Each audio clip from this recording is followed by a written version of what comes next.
Ladies and gentlemen. From Germany, broadcasting to the world and beyond. You're listening to the HeartcoreSales Show. We talk, you listen. This is your host, Lily Mazzani, presenting to you the most interesting guests about sales and personal development. Stay tuned. Let's get on with the show!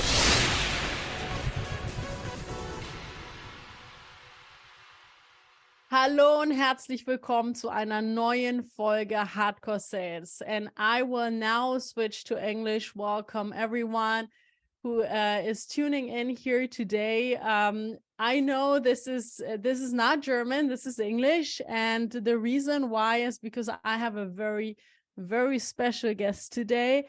And his name is Raul. He is based in Texas, I believe, right? And he is one of my coaches, and he speaks English and Spanish. And since I don't speak Spanish and Raul doesn't speak German, we have to do this interview in English, and we'll try to do some subtitles for you. And so you can basically follow this interview. Thank you, Raul, so much for tuning in and being my guest and really creating time and space to be here with me and with us. So if you like, just introduce yourself. What are you doing in the US and what's your profession?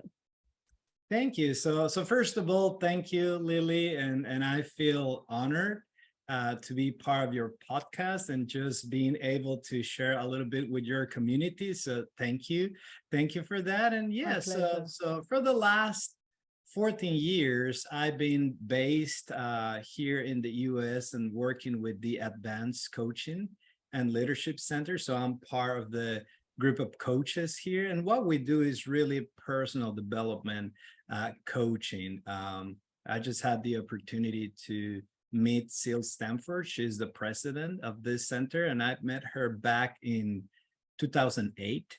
At that time, I was really developing the family business, which is network marketing. So I was fully in sales, training, recruitment, and all that stuff. And then we came across to the technology of the Advanced Coaching and Leadership Center. And it really helped me first, personally, just to be on the right mindset, right? And how to help people just to be more productive, and just to do that with less effort.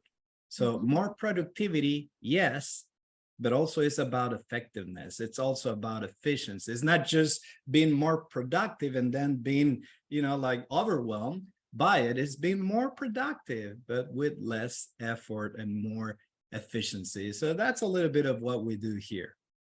Cool. And among your students, we will find a lot of renowned business owners. A couple of these people, students, we can name them, other people we can't.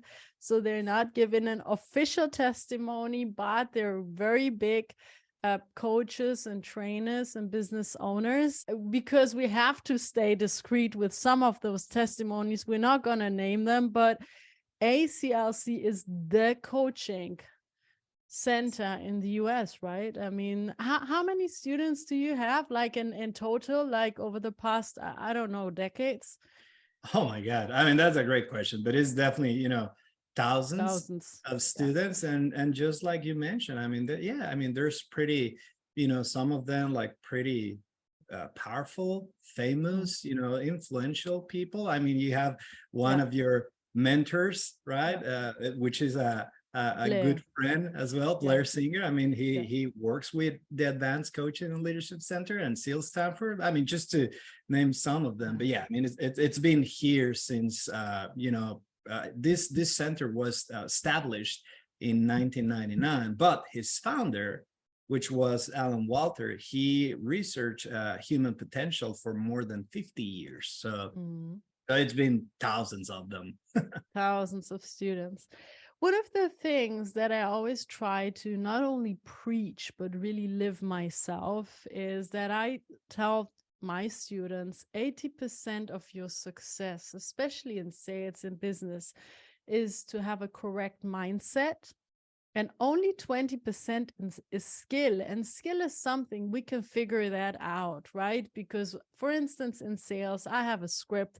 I just share it with my students, and all they have to do is really follow the steps, follow the script, follow the template. However, 80%, which is the mindset, we have to fix that really. And over the past few weeks, especially, I have been reading a couple of posts on LinkedIn, people saying, yeah, mindset is key, blah, blah. So what is the correct definition of a mindset? How is it defined correctly? Because you're the pro, right? So I would ask you. It's a great question, Lily. And I would say, I mean, like any term or any concept or any word, I mean, has many definitions, right? So I'm not sure if there's like only one, to be the correct one. But what I always encourage people to do is actually, once you want to learn something, just search for as much definitions as you can. Because in each definition, you will find parts and pieces of the whole. Even if you are able to speak in other languages, that's a good exercise as well, right? Like, okay, so let me check that word in German. Let me check that word in English. And then you'll see there's a common ground between them that is going to be really pointing to the truth. So with that said, let's just share a basic definition of mindset, because as you're mentioning, that's key for sales. And it is also key for anything you want to achieve in life, right? But a mindset basically is a fixed mental attitude that sets the way you think. So let me just repeat that.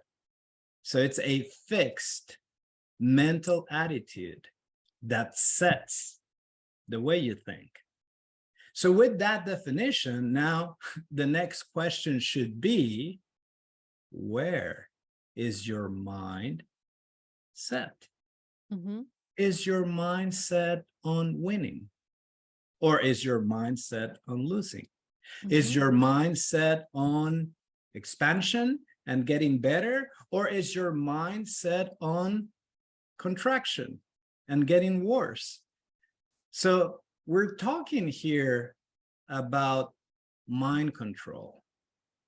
But the challenge is, and this is really the key piece, if you really want to understand mindset, you cannot control the mind within the mind.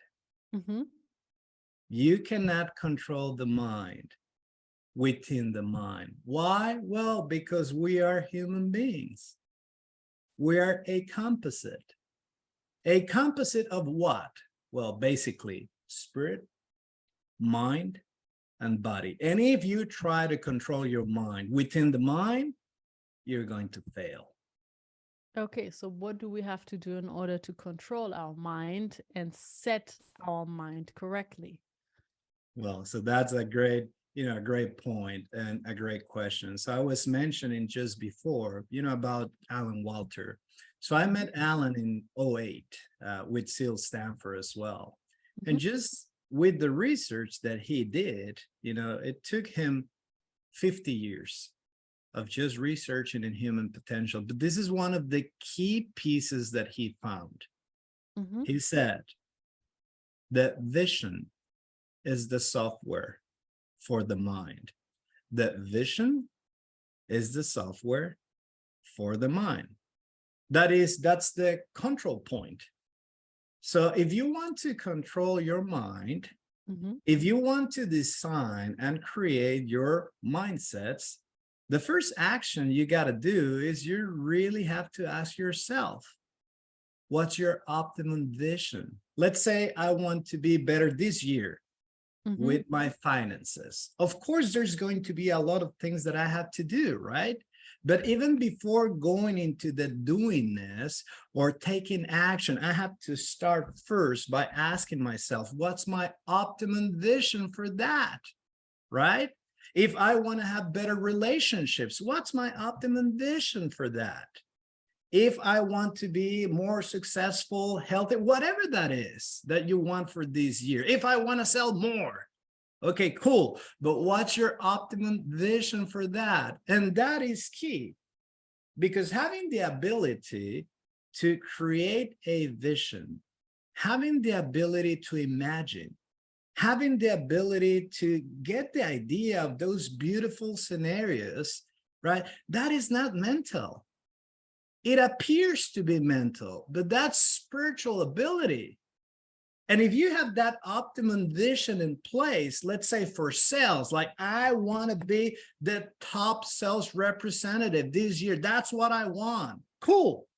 What's your optimum vision for that? And you have to spend some time thinking about it, creating that, imagine that, writing that down, contemplating that vision, because that's what's going to control your mind. Now, let's say that you have a clear vision, which controls your mind, right? You have that. It's very clear. It's holographic. You have the moods in there, the emotions, you know who's part of it, how long it's going to take you. You have all of that. Is that enough? No. Because we're human beings, right? So a composite. So now you go into the mind, and then you ask yourself, who do I want to be? Meaning, what kind of knowledge I need, what kind of abilities, skills, ways of being, habits.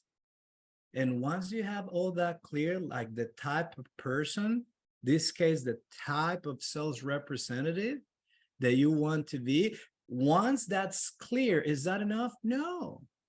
Now you have to go into your body and take action in life and study what you need to study and practice and train and drill again and again and again and again, all those abilities that you know you need to really be the best sales representative for this year. But you need to do it, right? Yeah. For some time until you achieve that. And if at the end of the year, somebody's giving you the award of the best sales rep of the year, that's when you know that you have a winning mindset. Not before. When in life, you're getting exactly what you envisioned. So first of all, we need a strong vision. Let's say I want to have a big house or a big car. I want to be the best in my sales organization. Then I go back to myself, basically create the identity or double check if I have the identity. Am I a go-getter or am I basically a lazy person? I might do adjustments, right? I mean, the chances are high that I have to do some adjustments. And then I start doing concrete steps like getting coached, getting trained, going outside, picking up the phone, doing cold calls, meeting clients, talking, maybe improving my negotiation skills, blah, blah. Cool. So before that, I actually don't know if I have a winning or a losing mindset, right? Only if I achieve my target, I can then say I have a winning mindset. If I don't get it, I have a losing mindset. Yeah. Well, so that's a great question, right? Now, the one thing that I would say is, if that goal that you have, it's big, it's going to take some time, to arrive in the physical universe, in life, right? So one of the mistakes that people make is sometimes they have like this huge vision. They have dreams and they have aspirations, but they don't allow themselves enough time to get them. Got it. So I would say that if you know the knowledge that you need, if you know the skills and the abilities, if you know the behaviors that you want to have, the habits that you want to have, if you're actively and with discipline and consistency doing them and practice them again and again and again and again, even when you fail, but you just go back with your discipline and holding your integrity in place, that's a winning mindset. Because in time, you will master those things. Yeah. But if you try something, right, like let's say, oh, I need to increase my income. Okay, so I need to learn how to sell. Oh, I'm going to do that, right? And then the first time that I do a mistake, I quit. Yeah. That's not a winning mindset. That's not a winning mindset. But if you know you need to learn how to sell and you're doing it, and okay, I didn't get the result yet, but I'm going back to training. I'm going with Lily again. I'm going again and again and practice. That's a winning mindset. So, but you need to create the space and time to get that result in life. Right. So also it's, I think, a question of being responsible also. I mean, if you have a small goal, like you say, oh, I want to just lose, let's say 5 kg. And it's realistic to make it in like 4 weeks. Yeah, kind of realistic, right? I would skip sugar. I would skip alcohol. I just go for a walk every day or do workouts 3 times a week. That's realistic, right? But if I want to lose 50 kg in 4 weeks, that's not working. So depending on the goal, I have to give myself the time and space accordingly to be able to receive also and achieve and also make the mistakes and adjust again. I have a question. So I work with many salespeople, and some are by definition superstars. I mean, they just make it. No matter what happens, they just go, they're out and about, and they just reach their targets no matter what. I mean, they just fight. They fight, they're also talented and, also very ambitious and go hunting. Then I have some people, and this is the vast majority of my sales people that I train. They might have a good quarter or a good 6 months, and then suddenly they fall. And then they start from scratch. So they have been winning big time, and they were about to, outbreak everything and just become like poof, like superstars. Right. But something happens, and then you can really see the patterns of going up and down, up and down. It's just not stable. It's not linear. It's not stable. It's up, down, up, down, up, down. Why? I'm sure you have an answer to that. I have an answer to that, but I'm sure that you have also an answer to that. Well, and that is key. I mean, not just in sales, but in life, right? Because what that is actually, so the key is something that we call success breakout. Mm-hmm. Okay. And what happens is what turns on or what get triggered is self-sabotage. But let's go first to success breakout. So what is success breakout? Well, it's basically any time, right, when you are just producing above your average. Mm-hmm. So anytime, like it could be, last week, or it could be the last month, or it could be the last quarter, whatever. But the moment you're just producing over your average, that's success breakout. It's not success yet. That's the problem. It's not success yet. Not yet. You're starting to become successful. Success by definition is getting what you want, right? Like if you really want to achieve something in sales, in business, in life, okay, you know what you want. But sometimes you're getting small pieces or a small dose of that. And that's when success breakout comes in. It's not success yet. You're starting to be successful. And what's going to happen is temptation. Your weaknesses come up, right? That's going to come up to view because, you're going to if you don't know this, and if you're not expecting this, you're going to self-sabotage yourself. Actually, it takes so much more discipline. And this is very important. It takes so much more discipline to handle yourself when you are being successful, and especially when you're having a success breakout, than it takes when you're not that successful, or when you're just producing on your average. When you're in success breakout or really successful, the way to stay there is actually by increasing your discipline. But usually people do the opposite. They go, relaxed, and that's when they just go down. So Yeah. basically, the more I win, the more successful I am and become, the more disciplined and focused I have to stay.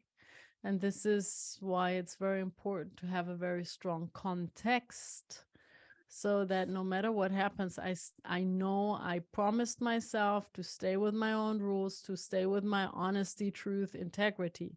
Otherwise, it's going to be Tiger Woods, right? We had this example in the last seminar. Tiger Woods were superstars who start growing, and then suddenly, I mean, they just fall or start self-sabotaging themselves. I mean, 100%. And of course, there's, probably millions of examples of that. Yeah. But then also just know, right? Like if I'm being successful, or I'm in the middle of that success breakout, my weaknesses Will come up.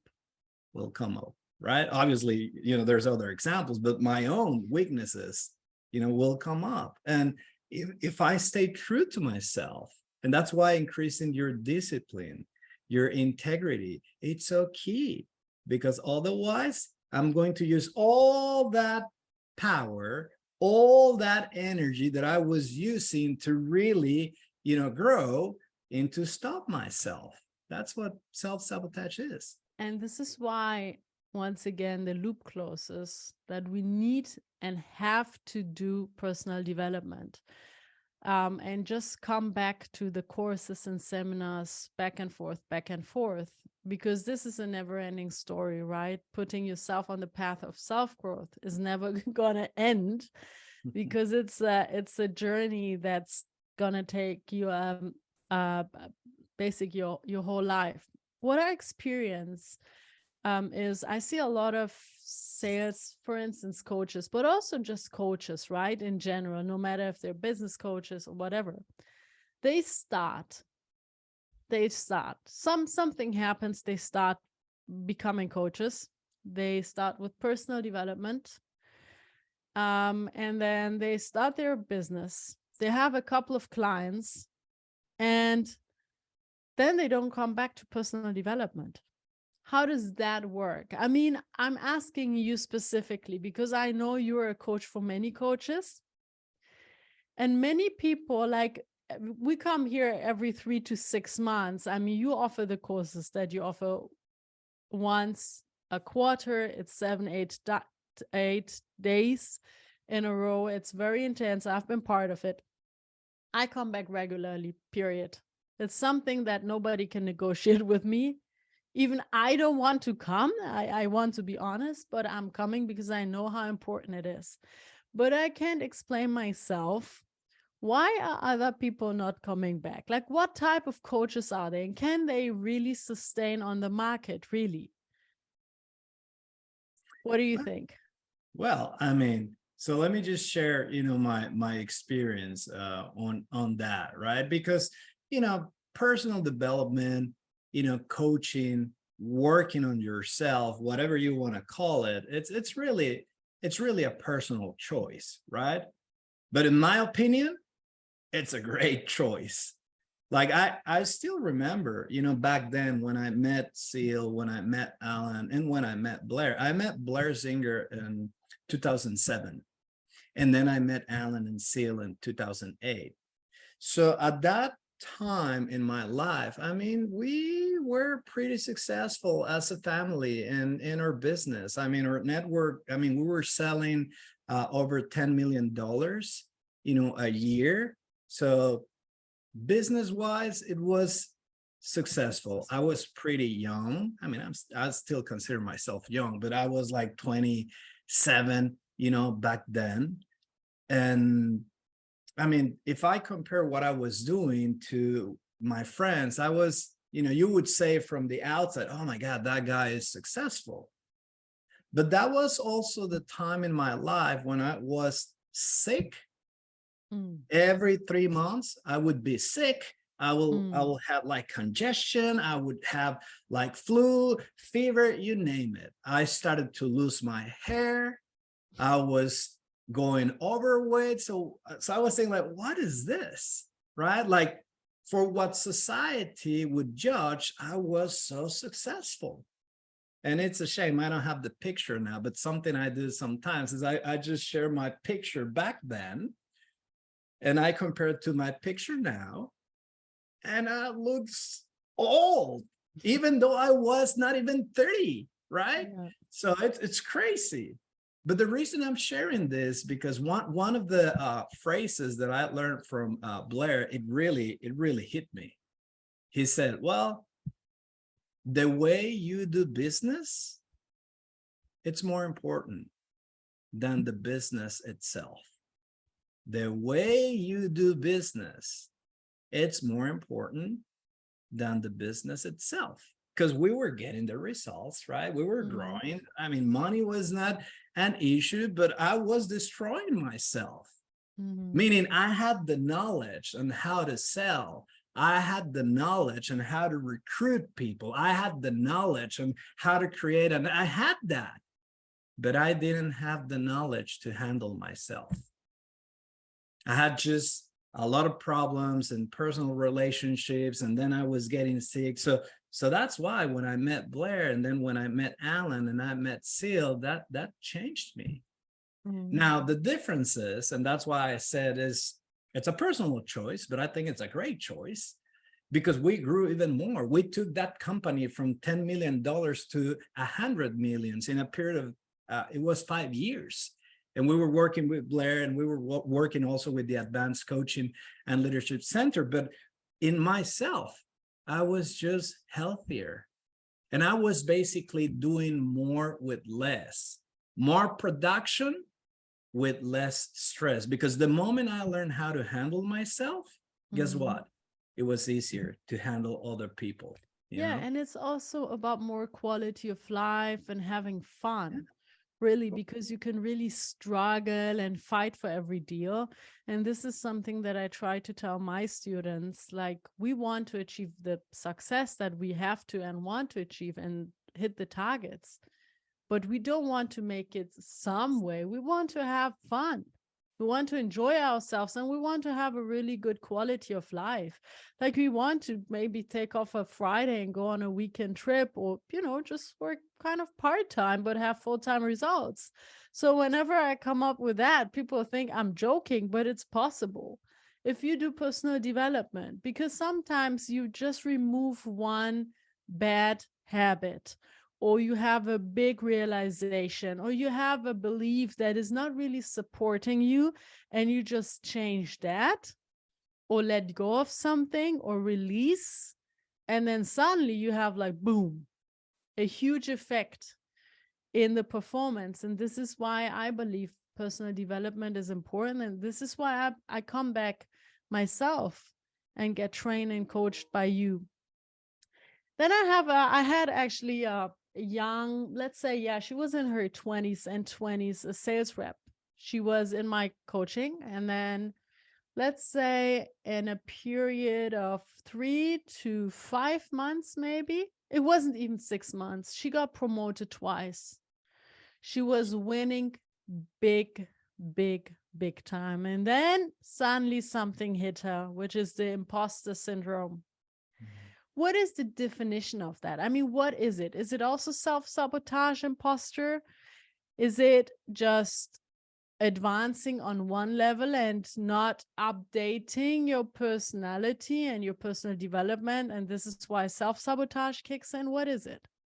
Well, I mean, that's a key area right there, because that has to do with ownership, meaning like really owning yourself and really owning what you know and what you're capable of doing, if that's the truth, right?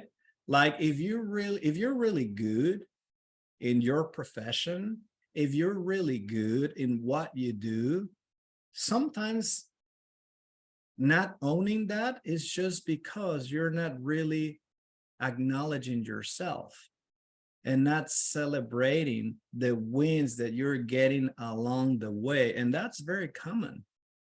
I mean, and I know people that they're super successful and they are so good in what they do, but they're not used to really acknowledge themselves. They're not used to really own what they know. They're not used to own, the changes or the help that they have done for others. And then they're second guessing and feeling like, oh, I'm a fake, all that stuff. That's one case.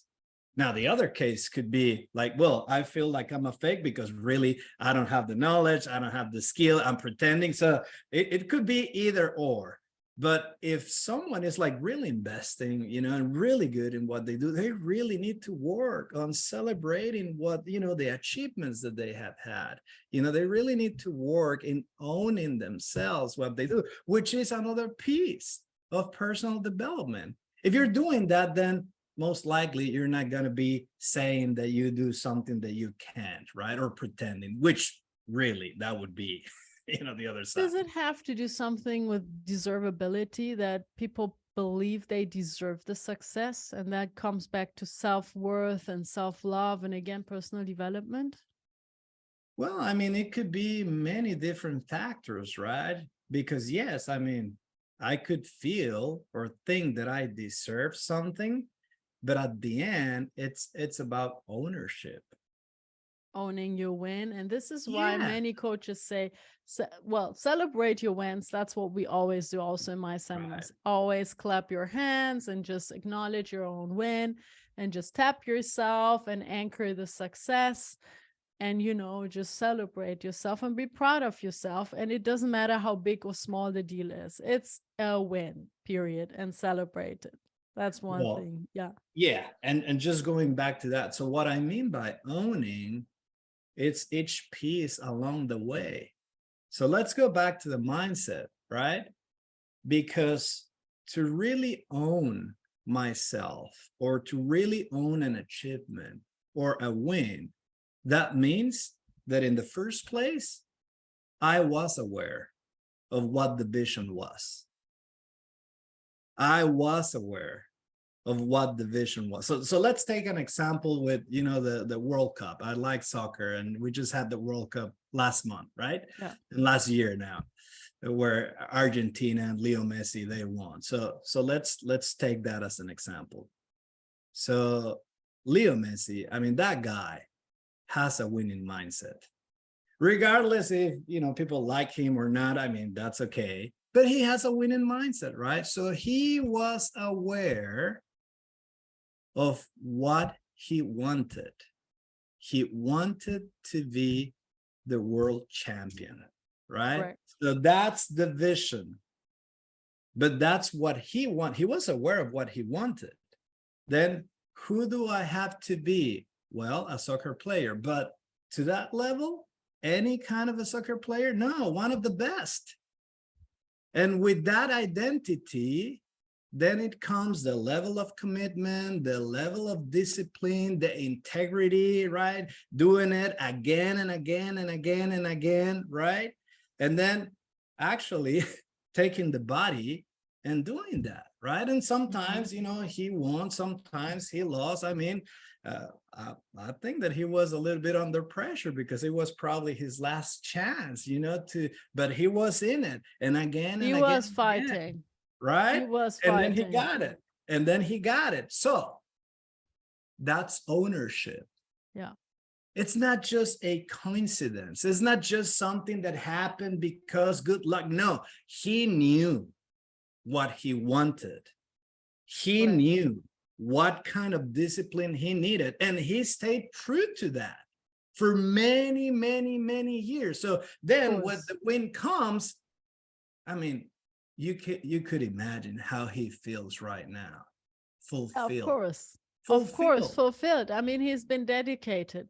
And ownership means, maybe for just the audience, ownership, I think taking responsibility, right? Yes. Means Yes. full responsibility.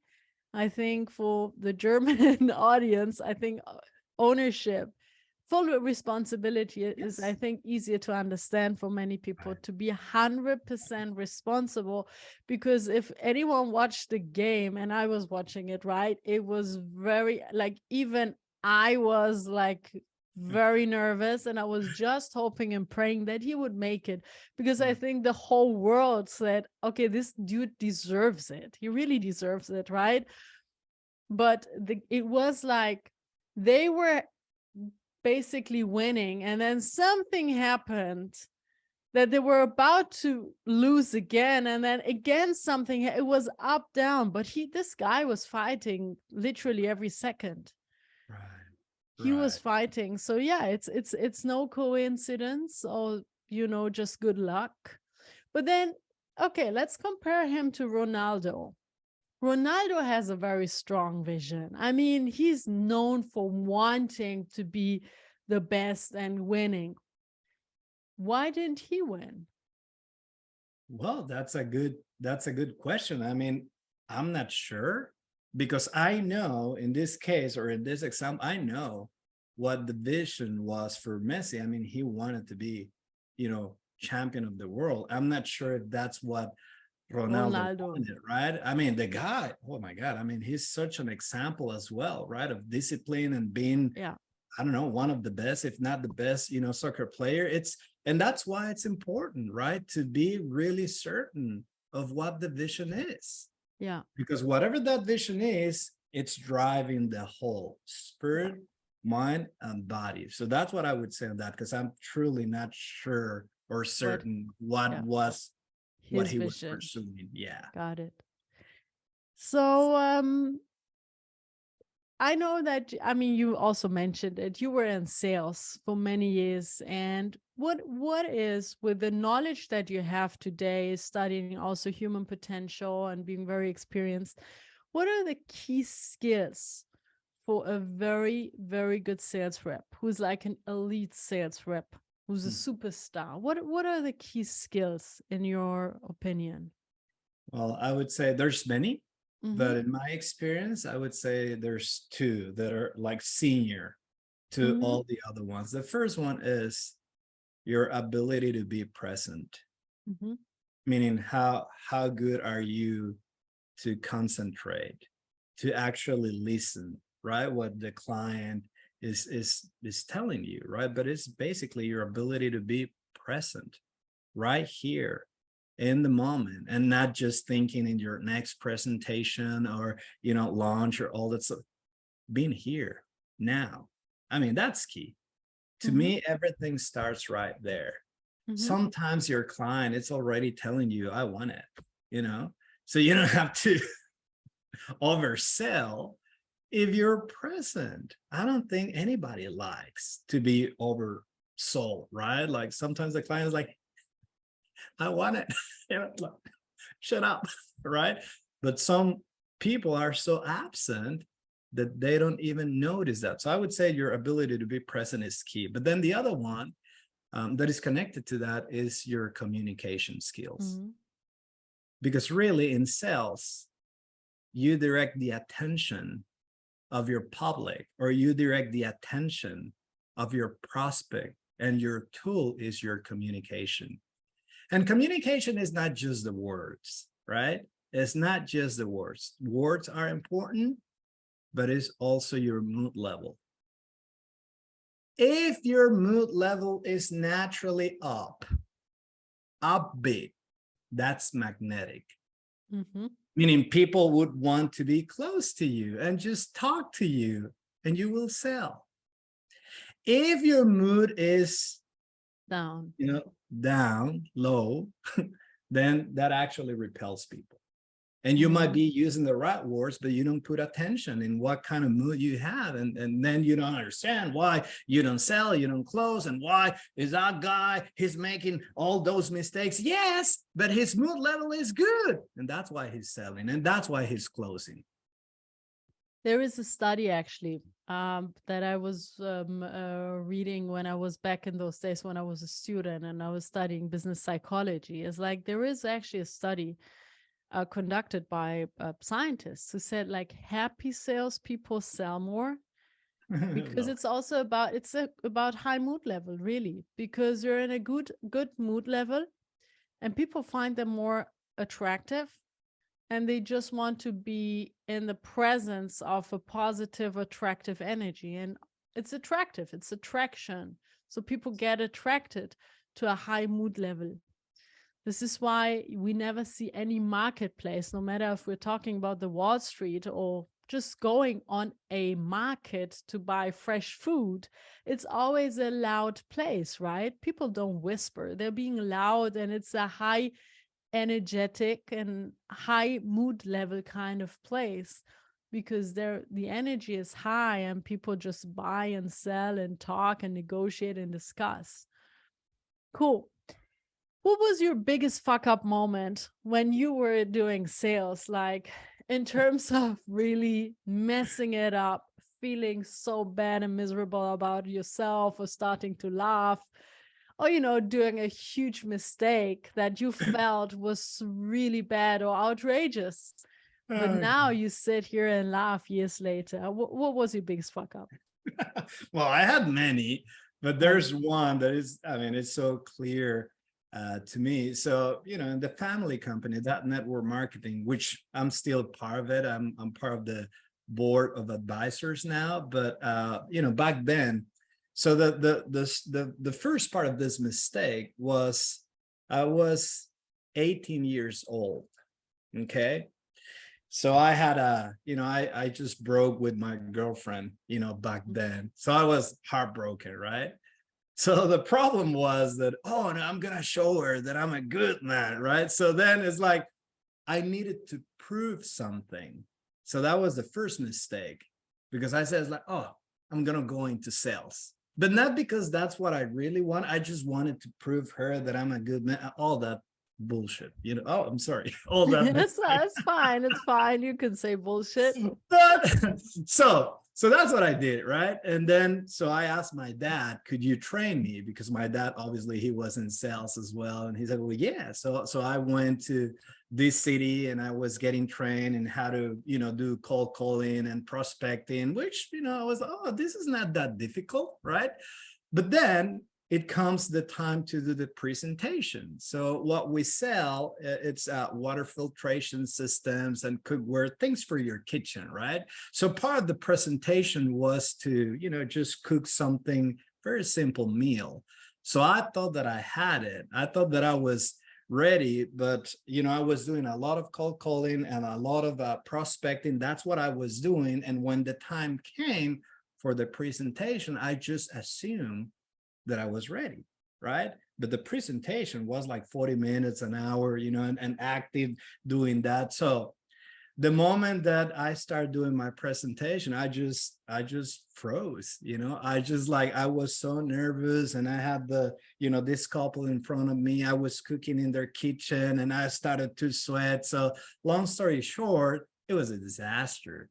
The meal burned, and it was, so it was horrible. I just wanted to get out of that place, run away. And I did. I did. That was so, I felt so stupid. I felt so embarrassed that I left. I'd stayed probably another week, but then I left and I didn't touch sales again until I was 18 there. And then when I came back, I was like 23 years old. So it took me that time, to recover from it. I was like, oh no, sales is not for me, all that stuff. But then I'm glad that I did, because when I came back, the difference was this time I really wanted to learn sales, not because of the reasons, because I really saw that I had a lot of fears, and I really thought that learning how to sell will help me. to confront not other people, to confront myself. And that's been one of the biggest decisions that I took. But that was horrible, that back then. So presenting basically your product and your service, right. You basically fucked it up. And did you at the end, fully, did you at the end close the deal, close the customer or not? No, that time I just wanted to leave. That was a complete disaster. Like, I'm out of here. I'm gone. Yeah. So no. Well, it happens. You were junior. I had pretty major fuck ups when I was in my junior years in sales, and probably I still mess it up here and there. But I think the more senior we get, the less people can really see when we mess it up, because we become more professional and we know maybe how to laugh about it, or just make a joke about it and just let it go. It's fine. Yeah, I would say that especially like in sales, right? One part of sales is doing it yourself, and then at some point you're probably going to be training others, right? So just like remembering those times is really key. At least it's been for me like that. When I'm training someone else, I just remember how bad I was, how fearful I got, and then just understand that and incorporate that also when you're training someone that is starting new. Yeah, true. I mean, that's true, because you can duplicate it. That's what I learned in the last seminar that I was attending with you, duplication, because duplication means fully understanding. And I think this gives more empathy also to the student and makes him feel better about himself when they make mistakes. I mean, if I think about my first steps doing cold calling, I was feeling that I felt like I'm literally dying. I thought, okay, this is it. This is how dying feels like, just stay calm. It's just going to go fast. But now when people start sweating, have cold hands about, oh my God, you really want me to make a cold call? And I could see like, oh, no, I can't do this. I do feel it. I really feel it, because I felt the same. So yeah. Raul, thank you so much for taking time. I know that you're busy, very busy. You have a lot of customers. One is me, but then next to me, you have a lot of clients, customers who come back and forth, getting processed and trained by you, group coachings, one-on-one coaching. So for that, I really want to thank you for taking the time, and we'll stay in touch. And for the audience, we will link. I'm not sure are you on LinkedIn? You're on LinkedIn, right? Yes, I am. Yeah, so we're going to tag you. So just in case if somebody wants to reach out, have questions, and we will definitely connect you. So we'll stay in touch. Thank you so much, and have a good one. Thank you. Thank you, Lily, for the invitation, and everybody. It was an honor. Thank you so much. My pleasure. See you. Bye-bye. For more amazing content around sales and personal development, follow us on YouTube, Instagram, TikTok, and LinkedIn.